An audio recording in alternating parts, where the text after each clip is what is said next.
Camera sir sir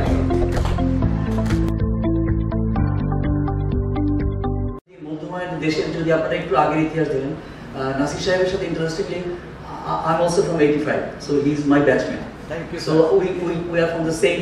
এই অর্থের আবার বরকত আছে, যেটা নাসিবের প্রতিটা কথাতে উঠে এসেছে যে সরকারের অর্থ যারা সরকার যে বাজেট করে এই বাজেটের পিছনে নাসিব ভাই যে জিনিসটা বলতে চেয়েছেন যে এখানে যদি কিন্তু স্ট্র্যাটেজি আমরা প্রপারলি ফিক্স করি, যেটা লুৎফর রহমান সরকার যে উদাহরণ দিলেন, he was a legendary banker that we all know. This program is one of the prestigious program of part of my Shahjar Islami Bank. So, good afternoon and আমাদের উদ্দেশ্যে আজকের এই প্রোগ্রাম, বিশেষ করে 25 জন স্টার, আমি সবাইকে আমার পক্ষ থেকে অভিনন্দন জানাচ্ছি এবং আমার সালাম, আসসালামু আলাইকুম ওয়া রাহমাতুল্লাহ। আমাদের যে উদ্যোক্তা ভাই বোনরা আছেন এখানে 25 জন, আমার তো অনেক কিছু জানতে চেয়েছে, ওনাদের যে জানার আগ্রহ মানে সীমাহীন। আমরা এখানে অনেকগুলো জিনিস ইম্প্রোভাইজ করেছি। ওনারা ট্যাক্সের বিষয়ে জানতে চায়, তারপর বিএসটিআই কিভাবে করবে এটা জানতে চায়। In the name of Allah, the most merciful. আসলে এই অনুষ্ঠানটাতে এসে আমি তাজ্জব বলে যাচ্ছি। 25 জনকে নিয়ে যে সম্মান, যে সাধুবাদ, আমাদের সময় কি আমরা সেটা পেয়েছিলাম? রহিম ভাই আর আমরা 85 এর ম্যাট্রিক, ম্যাডামও মনে হয় 85 এর ম্যাট্রিক। আমাদের সময় উদ্যোক্তা হওয়া এটা কোনো শব্দই ছিল না।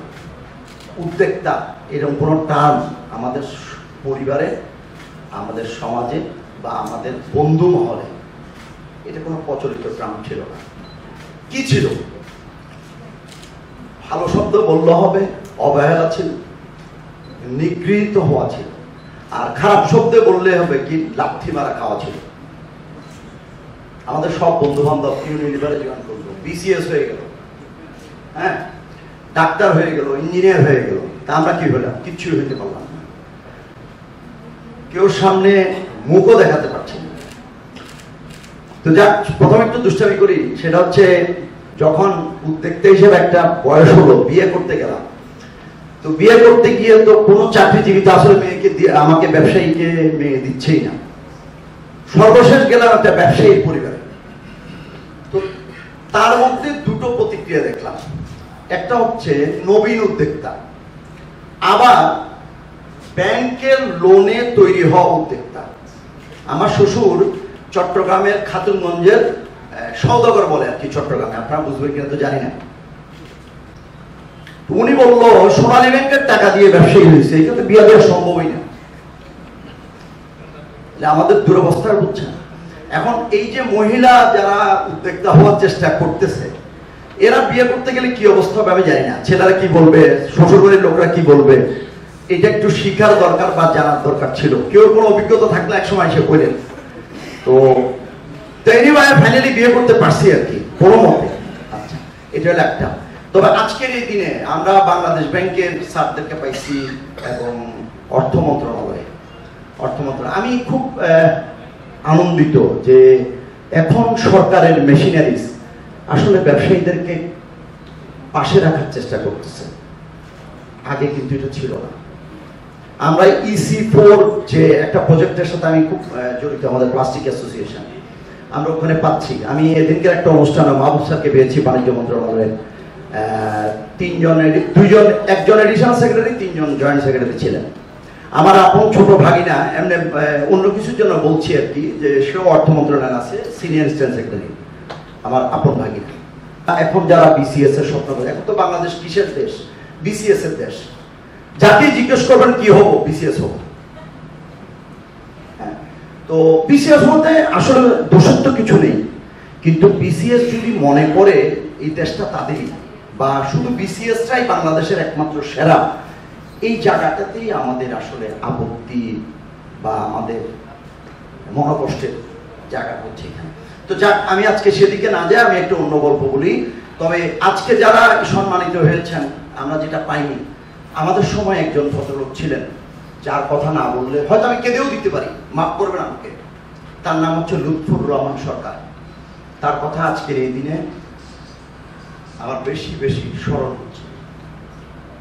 আমি লাস্ট ব্যাচ যারা এই লোনটা পেয়েছিল, আসলে লাস্ট ব্যাচ কিনা জানি না, তখন অলরেডি এটা বন্ধ হয়ে গিয়েছিল।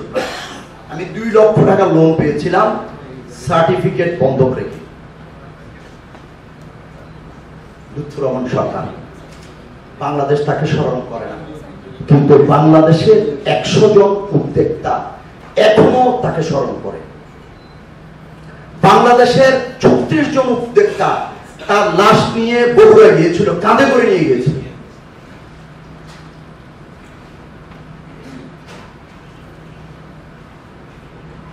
এই দেশে লুৎফর রহমান সরকারের মতো কর্মকর্তা দরকার ছিল। এই দেশে এই যে স্যাররা বসে আছে অর্থ মন্ত্রণালয়, আমি আপনাদেরকে বলবো, বাংলাদেশ ব্যাংকের স্যার আছে, লুৎফর রহমান সরকারকে কি একটু স্টাডি করে দেখা যায় তিনি কি চেয়েছিল বাংলাদেশে। 83 80-র দশকে একটা লোক বসে চিন্তা করলো যে বিশ্ববিদ্যালয়ের ছেলেদেরকে কিভাবে উদ্যোক্তা বানানো যায়। 83-তে মনে লোনটা শুরু করলো, বুয়েটের ছেলেরা প্রথম লোন পেল সার্টিফিকেট রেখে, ঢাকা ইউনিভার্সিটির ছেলে বিকল্প। এটা 2টা মিনিং ছিল, একটা হচ্ছে বিশ্ববিদ্যালয় কর্মসংস্থান প্রকল্প, আর একটাকে বলতো, আমরা চট্টগ্রামে ছিলাম তখন, আমরা বলতাম বিকল্প কর্মসংস্থান প্রকল্প। আমাদের অনেক সিনিয়র ভাই বুয়েট থেকে, মাহতাব ভাই, আমি গতকাল রাত্রে মাহতাব ভাইয়ের সাথে কানাডা থেকে বসে কথা হচ্ছিল আর কি, তিনি তখনকার আমাদের লোন পেয়েছিল 33 লক্ষ টাকা 83-তে। আমরা তখন ঢাকা ইউনিভার্সিটির বাস দেখতাম, বিকল্প বাস, আপনাদের মনে আছে কিনা জানি না, কিছু ট্যাক্সি ক্যাব ছিল। তা আমি স্মরণ করতেছি এবং আমি আপনাদেরকে বিনয়ের সহিত অন্তরের অন্তঃস্থল থেকে চাই, বাংলাদেশে এই ধরনের কিছু আমলা তৈরি হোক, এই ধরনের কিছু উচ্চপদস্থ সরকারি তৈরি হোক, যারা হৃদয় দিয়ে দেশটাকে গড়ার জন্য কিছু না কিছু করবেন। অনেক এমডি চলে গেছে, অনেক গভর্নর চলে গেছে, কিন্তু মানুষের হৃদয়ে সেই এমডিটা, সেই গভর্নরটা, সেই অর্থ মন্ত্রণালয় সচিবটার কথা আমার মতো অন্তত লোক একটি স্টেজে দাঁড়িয়ে বলবে, হয়তো চোখের পানিও ফেলবে। এনিওয়ে, স্যাররা আছেন অর্থ মন্ত্রণালয়ের, বাংলাদেশ ব্যাংকের আছেন, কেপিআই সেট করা উচিত, এটা কেপিআই তৈরি করা উচিত, এবং ক্ষুদ্র উদ্যোক্তাদেরকে কত পরিমাণ লোন দেওয়া হচ্ছে, সরকারি ব্যাংক, বেসরকারি ব্যাংক তৈরি করা উচিত। না হলে বেকারত্বের ভারে এই দেশটা কিন্তু ডুবে যাবে। সন্ত্রাস, চাঁদাবাজি, ছিনতাই, অপকর্ম সব হবে। একমাত্র অর্থনৈতিক স্বয়ংবরতা ছাড়া এই রাস্তার বিশৃঙ্খলা নিবানো যাবে না। তাই উদ্যোক্তা তৈরির কোন বিকল্প আমাদের হাতে নেই। এবার একটা ভালো গল্প বলতে চাই, সেটা হচ্ছে শাহজালাল ইসলামী। তো সোনালী ব্যাংক থেকে আসলাম অন্য একটা ব্যাংকে, সোশ্যাল ব্যাংক। ওই ম্যানেজার ছিলেন IBA MBA ইউসুফ ভাই, আল্লাহ তাকে ব্যস্ত নসিব করুক। আমি আরাফাতের ময়দানে উনির জন্য দোয়া করছি, মনে পড়ছে দোয়া করছি, উনি মারা গেছেন। উনি লক্ষ্যই ছিলেন সোশ্যাল ব্যাংক খাতুনগঞ্জের ম্যানেজার, উনি বড়দেরকে লোন দিবে না, উনি SME কে লোন দিবে, উনি লক্ষ্যই ছিলেন। উনি এক ব্যাচমেট হচ্ছে আমাদের বাজার ব্যাংকের MD IBA এর ব্যাচমেট। আমরা অদ্ভুত হয়ে দেখতাম, খাতুনগঞ্জে যেতাম, ওয়ান ব্যাংক, তারপরে ছিল ঢাকা ব্যাংক, নাম ধরে বলতেছি, এগুলা খারাপ উপস্থাপন করার জন্য না, গিয়ে দেখতাম পুরো ব্রাঞ্চ শুনশান নীরবতা, শুধু এসির শব্দ। আমি আশ্চর্য হতাম, এটা ব্যাংক, কোনো কাস্টমার নাই, কেউ নাই, তাহলে করে কি? পরে জানতে পারলাম যে এরা তো 4, 5টা, 10টা, 15টা বড় 100 কোটি 200 কোটি টাকা লোন দিয়ে দায়িত্ব শেষ, এবং ওরা ছোটদেরকে এন্টারটেইন করে না। এই লেটা, এই দায়িত্ব বা এই বোঝা তারা নিতে চাচ্ছে না। এই সোশ্যাল ব্যাংক ইউসুফ ভাই খাতুনগঞ্জের ম্যানেজার বললো যে নো, আমি টিকে গ্রুপ, PSP গ্রুপ, বড় বড় গ্রুপের কাছে আমি লোন দিব না, আমি যাবো সব ছোট থেকে। এবং আমি অন্তর থেকে বলছি, আজকে সবাই খুশি হবেন, এই লোকটার জন্য আমি আরাফাতের ময়দানে বসে দোয়া করেছি। আমাকে সোনালী ব্যাংক থেকে উনি উদ্ধার করে প্রাইভেট ব্যাংকে এনেছেন, পরে আসতো শাহজালাল ব্যাংক। শাহজালাল ব্যাংক কি করলো দেখেন, প্রশংসা স্তুতি করার জন্য, তোষামত করার জন্য, এর জন্য বলছি না, this the real fact. Private ব্যাংকের ডিফারেন্স কোথায়? তো আমার চট্টগ্রামের একটা প্রতিষ্ঠান ছিল, মাত্র 20-22 কোটি টাকার টার্নওভার। তো ওয়াসা ব্রাঞ্চের ম্যানেজার, তাকে বললাম একটা ভালো কমপ্লায়েন্স ফ্যাক্টরি করতে চাই, লোন পাবো কি? তো উনি প্রোফাইল দেখে বললো, ট্রানজাকশন দেখে বললো কত টাকা দেওয়া যায়, দেখি চেষ্টা করি না। তো পরে একটা প্রোফাইল রেডি করলাম 100 কোটি টাকা, এবং আমি 100% কনফার্ম ছিল এটা হবে না, কিন্তু ম্যানেজারের বক্তব্য হচ্ছে দেখি না কি হয়। এবং আমি আশ্চর্য, 1.5 মাসের মাথায় 100 কোটি টাকার লোন পাস। সেই কোম্পানির টার্নওভার 20 থেকে 25 কোটি টাকা, সেই কোম্পানিকে 100 কোটি টাকা লোন দিয়ে দিল। আমি তখন সাধারণ ব্যাংকের হেড অফিসই চিনতাম না, কোনদিন আসতে হয়নি। বাংলাদেশের, এই দেশের সবচেয়ে বড় সমস্যা হচ্ছে ডিসেন্ট্রালাইজ হচ্ছে না, সব ঢাকা কেন্দ্রিক।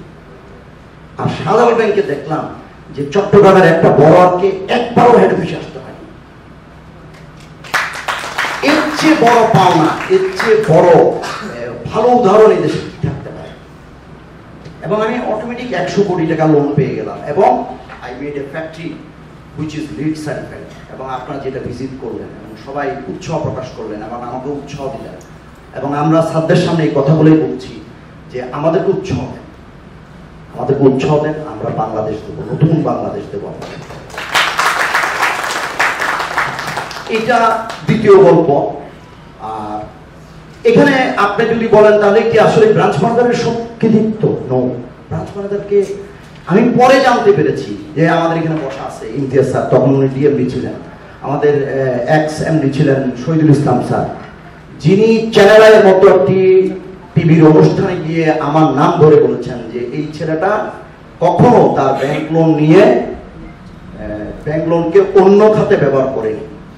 আমি আজকে এখানে নিজের প্রশংসার জন্য না, 25 জন স্টুডেন্টের জন্য বলতে চাই, আমাদের ব্যবসায়ীদেরকে নিয়ে সবচেয়ে বড় সমস্যা কি? আমরা ব্যাংকের টাকায় কি খাই? আমরা কি করি? লোন পাওয়ার সাথে সাথে একটা জিপ কিনে ফেলি, লোন পাওয়ার সাথে সাথে একটা অ্যাপার্টমেন্ট কিনে ফেলি। ওই কাজটা আমি করিনি, আপনারাও করবেন না। দেশের মানুষ এই ব্যবসায়ীদের অতি বিলাসিতাকে পছন্দ করে না, এবং এটা সমাজের জন্য আসলেই ঠিক না। আচ্ছা, তো এখন তাহলে আমি আজকে যেহেতু সুযোগ পেয়েছি, আমাকে এখানে সুযোগ দেওয়া হয়েছে, আমি আমাদের সচিব মহোদয়দেরকে পেলাম, আমি দুইটা কথা বলতে চাই। একটা হচ্ছে কি, আমার বাবা কি ছিলেন? আমার বাবা ছোট্ট একটা সরকারি কর্মকর্তা ছিলেন, ছোট, অত্যন্ত ছোট। আমরা অনেক ভাই বোন, 11 ভাই বোন ছিলাম। তা আমার বাবা বিকালবেলা টিউশনি করতেন, কিছুদিন দোকানদারি করলেন, গ্রামে গিয়ে প্রত্যেকদিন প্রতি সপ্তাহে গ্রামে গিয়ে গিয়ে কৃষিকাজ করবেন। কেন? তার 11টা ছেলেকে মানুষ করতে হবে। এবং উনি অনেক হ্যান্ডলোন, আত্মীয় স্বজন, ভাই ব্রাদার থেকে লোন নিলেন। উনি এই যে কষ্টটুকু করলেন, এটা কি? তার ছেলেগুলোকে বড় করার জন্য। এই যে ভীষণ, তিনি একটা স্বপ্ন দেখছিলেন যে তার ছেলেকে, আমার বাবা বলতেন সিএসপি অফিসার বানাবো, ডাক্তার বানাবো। আমার বাবা সবকিছুই বানাতে পেরেছিলেন, সমস্ত শত ত্যাগের মধ্যে দিয়ে। একটি ত্যাগ ছিল এরকম, আমাদের 2টো রুমের বাসা ছিল, উনি একটা রুম সাবলেট দিয়ে দিলেন তার ছেলেকে ক্যাট কলেজে পড়াবে দেখে। তাহলে আমি বলছি, আমার বাবা ছোট একটা কর্মচারী যদি এত ভীষণফুল হইতে পারে, আজকে অর্থ মন্ত্রণালয়ের এই স্যাররা বসা, তারা কি আরেকটু ভীষণফুল হইতে পারে না? এই যে আমাদের ব্যবসায়ীদের সবচেয়ে বড় চ্যালেঞ্জের জায়গা হচ্ছে এনবিআর, যেটা অর্থ মন্ত্রণালয়ের একটা পার্ট। তারা অনেক সময় সহজে রেভিনিউ কালেকশন করার জন্য যা করে আমার কাছে আশ্চর্য লাগে। কিন্তু তারা যদি একটু শব্দ দেখতো, যেমন একটা গল্প বলি, 1% মেশিনের ট্যাক্স হচ্ছে 1%। শেখ হাসিনার আমলে এটা তৈরি করলো। আমি যেখানে যাই সবাই শুনে আশ্চর্য হয়, তোমাদের মেশিনের ডিউটি অনলি 1%। আমি যে হ্যাঁ, ওরা বিশ্বাসই করতে চায় না। একটা মেশিনের ডিউটি যে 1% করলো, দেশে কি পরিমাণ ইন্ডাস্ট্রি তৈরি হইল। আমি শুনলাম এনবিআর গল্পটা, যে ম্যাডামকে বোঝানো হয়েছিল যে 1% ডিউটি, হায় হায় হায়, সব রেভিনিউ তো শেষ, রেভিনিউ তো এবার ফল করবে। সর্বোপরি মেশিনের নাম দিয়ে ব্যবসায়ীরা নানা কিছু এনে মিসডিক্লেয়ার করে টাকা পাচার করবে। এটাই যদি সত্য হতো, বাংলাদেশে এতগুলো ছোট ছোট ইন্ডাস্ট্রি গড়ে উঠতো না। তাহলে একটু স্বপ্ন দেখতে হবে, একটু ঝুঁকি নিতে হবে। আমি স্যারদেরকে অনুরোধ করবো যে একটু ঝুঁকি নেন না, আমাদের দেশের বিনিয়োগটা বাড়ানোর জন্য এই ঝুঁকিটুকু নেওয়া যায়। 1% মেশিনে ডিউটি হওয়ার কারণে এখন সহজেই যে কোনো লোক চায়না থেকে একটা ছোট্ট মেশিন নিয়ে একটা ব্যবসা শুরু করে দিতে পারে। এবং সাথে সাথে আমাদের এই বিষয়ে আপনারা হয়তো আমাদের বেশি জানেন, rate of interest single digit করা, আমি মনে করি একটা অত্যন্ত দূরদর্শী পদক্ষেপ ছিল। আমরা বলি খেলা ফিরি না তো, খেলা ফিরি না তো, আমি এই জীবনে অলরেডি 200 কোটি টাকার মতন প্রফিট বা ইন্টারেস্ট দিয়ে দিয়েছি ব্যাংকে। এখন যদি আমার 200 কোটি টাকা মেরেও দিই, বলে শুধু মেরে দেওয়ার সময় বলে 200 কোটি টাকা মেরে দিচ্ছে, কিন্তু এই লোকটা তার 26 বছর জীবনে কত টাকা ব্যাংকে ইন্টারেস্ট দিছে সেটা কিন্তু আসে না। আমি জাস্টিফাই করতেছি না আমি টাকা মেরে দিব এবং সেটা সঠিক, নো, বলছি একটা ইকুয়েশন, বলছি একটা চিন্তার নতুন জগতের কথা বলছি। যারা টাকা মেরে দিচ্ছে তারা তো একদিনে হঠাৎ করে টাকা মারেনি, তারা দীর্ঘদিন ব্যাংকে ব্যবসা করছে, কত টাকা তারা ইন্টারেস্ট দিছে সেটা কি ধর্তব্যের মধ্যে আনা হচ্ছে না? শুধু ডিফল্ট ঋণের কথা, অ্যামাউন্টের কথা উল্লেখ করছে। তাহলে আমরা এখানে যে 9% ইন্টারেস্ট, যদি এই 13.5% ইন্টারেস্টে কোনো দিনও ব্যবসা সাস্টেইনেবল করা যাবে না। এটা স্যাররা যত দেরিতে বুঝবেন দেশের তত ক্ষতি হবে। আমার স্যাররা যদি এটা যত আগে বুঝবে, লট অফ চ্যালেঞ্জ, আমি আপনাকে স্যার আপনার সাথে আমি একমত, এই রেট অফ ইন্টারেস্ট কেন 9% থেকে বেড়ে গেল, দেয়ার আর মেনি রিজনস, আমি অ্যাকসেপ্ট করি, অ্যাকনোলেজ করি, কিন্তু স্যার আপনি যদি আপনার বিকল্প চিন্তা, আপনি যদি কৌশলী স্ট্র্যাটেজিক কোনো পলিসি নেন এবং রেট অফ ইন্টারেস্টটাকে যদি আসলে কমান, তাহলে বাংলাদেশের ব্যবসা টিকবে। না হলে অনতিবিলম্বে এই দেশের ব্যবসার অবস্থা 12টা বাজবেই বাজবে। তাহলে এইটুকু আমি স্যারদের কাছে এই সুযোগে এই আবদারটুকু রেখে গেলাম। আর বা এই যে এন্টারপ্রেনারদেরকে উৎসাহ দিচ্ছে, এই এন্টারপ্রেনারদেরকে উৎসাহ দেওয়ার মধ্যে আমি বাংলাদেশের দুটো লোকের নাম আবার উল্লেখ করতে চাই। একটা নাম হচ্ছে শাইখ সিরাজ সাহেব, যিনি বাংলাদেশের কৃষি সেক্টরে গবাদি পশু, খামার, পোল্ট্রি ফিড এবং ছাদ বাগান, কৃষিতে অনেক অবদান রেখেছেন। উনিও এই যে উদ্যোক্তা উন্নয়নের মধ্যে বাংলাদেশে উনি একটা প্রতিকৃত। বাংলাদেশের শত শত তরুণকে, বাংলাদেশের শত শত গৃহিণীকে আজকে উনি কর্মী বানিয়ে দিয়েছে, উদ্যোক্তা বানিয়ে দিয়েছে। আমরা উনির জন্য কি একটা হাততালি দিতে পারি না সবাই? আর একটা প্রাতিষ্ঠানিক একটা কাজ করছে, সেটা হচ্ছে ডিপার্টমেন্ট অফ এন্টারপ্রেনারশিপ চালু করছে ড্যাফোডিল ইউনিভার্সিটির সবুর ভাই। এই লোকটাও প্রাতিষ্ঠানিক পদ্ধতিতে উদ্যোক্তা তৈরি করার জন্য যে ট্রেনিং গুলো আজকে এখানে করালো বা করানো হয়েছে, এই কাজটা কিন্তু উনি প্রাতিষ্ঠানিকভাবে অলরেডি এই কোর্স চালু করছে। এবং সেখান থেকে আমি অনেক ছেলের মধ্যে গুণগত একটা পরিবর্তন, যেগুলো আমরা জানতাম না, ওই স্টুডেন্টদের মধ্যে আমরা সেটা পাচ্ছি। এবং আমি আশাবাদী উনির পাশাপাশি এখন অনেক university, department of innovation, entrepreneurship incubation, নামে কোর্স চালু করেছে, গ্রাজুয়েশন কোর্স, মাস্টার্স কোর্স চালু করেছে। এবং আমি আশাবাদী বাংলাদেশে এখান থেকে অনেক উদ্যোক্তা তৈরি হবে, যদি আমাদের অর্থ মন্ত্রণালয়ের স্যার, বাংলাদেশ ব্যাংকের স্যাররা এই তাদের সহানুভূতি নিয়ে উদ্যোক্তাদের পাশে একটু দাঁড়ান। এটা হচ্ছে সর্বশেষ আমার বক্তব্য। আর তেমন কিছুই নেই। আর ছোট্ট একটা দুষ্টামি করতে পারি, চায়না। আমি লাস্টবার যখন চায়না ভিসা করতে গেলাম, ওরা আমাকে কাউন্ট করে বললো যে আমি 56 টাইম চায়না ভিজিট করছি। তো তুমি আমাকে জিজ্ঞেস করলো এতবার যাচ্ছ কেন? তাই বললো যে আসলে চায়না ছাড়া তো আমাদের ব্যবসা বড় হওয়ার কোনো সুযোগ নেই। তো চায়না যাই, আমরা কি দেখি, আমরা যে পরিবার থেকে এসেছি, আমরা সেই পরিবারটার নাম হচ্ছে, আমার বাবা মনে করতেন পৃথিবীর সেরা ওষুধ হচ্ছে মাইক। আমার বাবার কাছে যে কোনো কিছু হইলে উনি মনে করতেন যে মাইক দিলে ঠিক হয়ে যাবে। আমরা জ্বর আসলে বলতে পারতাম না যে জ্বর আসছে, উনি মনে করবে এটা খরা ফাঁকি দেওয়ার জন্য বলছে জ্বর আসছে মাইক দিয়ে। আমার বাবাদের সিস্টেমটা ছিল এটা। আর ইংলিশ না জানা আমাদের মতো পরিবারে বড় বিরাট সমস্যা, মানে ইংলিশ ছাড়া পৃথিবী অচল। আমি চায়নার গল্পটা বলতেছি যে আপনি চায়না এমন একটা জাতি যেখানে 99.95% লোক ইংরেজি জানে না, ইংরেজির আশেপাশেও না। এবং তারা ফরেনার, আপনি যদি দেখেন রাস্তায় স্যার ফরেনার আস্তে করে সরে যায়, কারণ আপনি তাকে কিছু জিজ্ঞেস করবেন, সে একটা বেকার অবস্থা করবে। এবং যতটুকু অংশ ইংরেজি জানে এগুলো হচ্ছে, তার মধ্যে 99% হচ্ছে সব মেয়ে ধৈর্য দিয়ে বাসায় ইংলিশটা শিখে। যে দেশে গুগল নাই, যে দেশে ফেসবুক নেই, যে দেশে ইনস্টাগ্রাম নাই, যে দেশে বিবিসি নেই, যে দেশে সিএনএন নাই, সেই দেশ আজকে অর্থনীতিতে কত নম্বর sir? Second biggest economy in the world. আমাদের বাবা মারা আমাদের মাথার মধ্যে একটা জিনিস গেঁথে দিচ্ছে, ইংরেজি ছাড়া তোমার জীবন অচল। এটা একটা কমপ্লিট রং থিওরি। চায়না এটা সবচেয়ে বড় প্রমাণ। জাপানে যান, কোনো ইংলিশ পাবেন না। কোরিয়াতে যান, কোনো ইংলিশ পাবেন না। তাইওয়ানে যান, কোনো ইংলিশ নেই।